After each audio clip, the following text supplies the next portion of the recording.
আহ্বান রাখবো, ভণ্ডামি বাদ দেন। আপনারা ভণ্ডামি বাদ দিয়ে অন্তরে কি আছে একটু খুলে বলেন। বাংলাদেশে জামাত একটা বাইক দেওয়ার চেষ্টা করতেছে যে তারা খুব সংস্কারের পক্ষে, কিন্তু বিএনপি খারাপ হলেও একদিকে ভালো যে তারা যে সংস্কারের বিপক্ষে এটা জনগণের সামনে সরাসরি বলে। আর জামায়াত হলো এমন যে মনে ওরা সংস্কারের বিপক্ষে, মুখে তারা বলে সংস্কারের পক্ষে।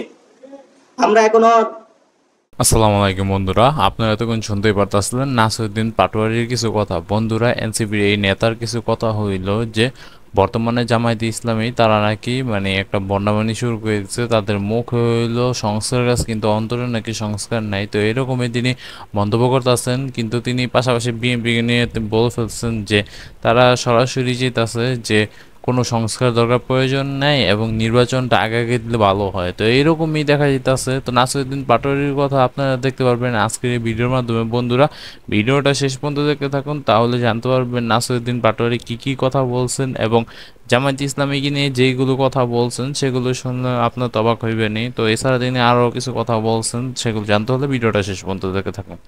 সুপারিশমালার কোনো সমাধান করতে পারি নাই, প্রস্তাব আমরা একে নাকি দুয়ে যাবে সেই বিষয়ে সমাধান করতে পারি নাই, আদেশের বিষয়ে কোনো সমাধান করতে পারি নাই।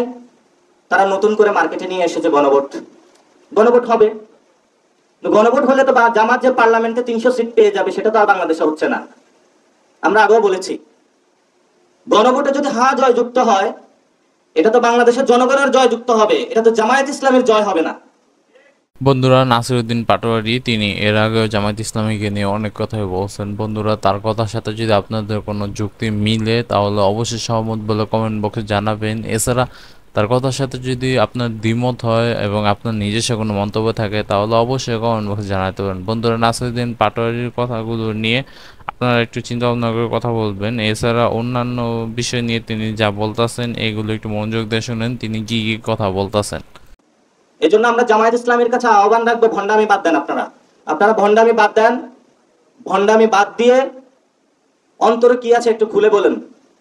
লোয়ার হাউসে পিয়ার কি একটু সিট বার্গেইনের জন্য, যেটা 4 দলীয় জোটে করেছিলেন ওইটাকে একটু বাড়ানোর জন্য চাচ্ছেন, নাকি অন্য কোনো কারণে? গণভোটের প্রশ্ন বা তারিখটা আগে চাচ্ছেন, এটা কি কিছু সিট বাড়ানোর জন্য নাকি অন্য কোনো কারণে? তো বন্ধুরা, আপনারা শুনতেই পারতেছিলেন নাসিরউদ্দিন পাটোয়ারির কথা। তো বন্ধুরা, নাসিরউদ্দিন পাটোয়ারি তিনি বলতে চাইতেছেন যে এই যে জামায়াতে ইসলামী কিছুদিন আগে পিআর নিয়ে তারা একটা আন্দোলন করছিল এবং তারা নাকি দেশের জনগণ যেতেছে পিআর ব্যবস্থা যেতে, তো সেই হিসেবে তারা একটা আন্দোলন বা সমাবেশও করছিল। তো বন্ধুরা, আপনারা তো জানেনই ওইটা। তো সেই হিসেবে তিনি বলতেছেন লোয়ার সিটের মধ্যে যে পিআর ব্যবস্থাটা ওইটাকে নিয়েই তারা কথা বলতে যেতেছে নাকি এবারে নাসিরউদ্দিন পাটোয়ারি, তাই এই মত করছে। এছাড়া বিএনপি ব্যাপার তো আপনারা শুনতেই পারলেন তিনি কি কথা বলছে। তো এই হইলো তার কথাবার্তি। তো বন্ধুরা, নাসিরউদ্দিন পাটোয়ারি জামায়াত ইসলামীকে নিয়ে যে কথাটা বলছেন এটা কি আপনার যুক্তিমতে কি ঠিক আছে কিনা, তা অবশ্যই যদি যুক্তিমতে ঠিক থাকে তাহলে অবশ্যই সহমত জানাবেন। আর যদি আপনার এর বিরূপ কোনো ব্যাখ্যা থাকে তাহলে তাও জানাতে দেন। তো এই ছিল ভিডিওটি, দেখা হবে নতুন কোনো ভিডিওতে। সে পর্যন্ত ভালো থাকবেন। আর অবশ্যই নাসিরউদ্দিন পাটোয়ারির কথা নিয়ে আপনারা কিছু কথা বলবেন। তো এই ছিল ভিডিওটি, দেখা হবে নতুন কোনো ভিডিওতে। সে পর্যন্ত ভালো থাকবেন। টেক কেয়ার, আল্লাহ হাফিজ।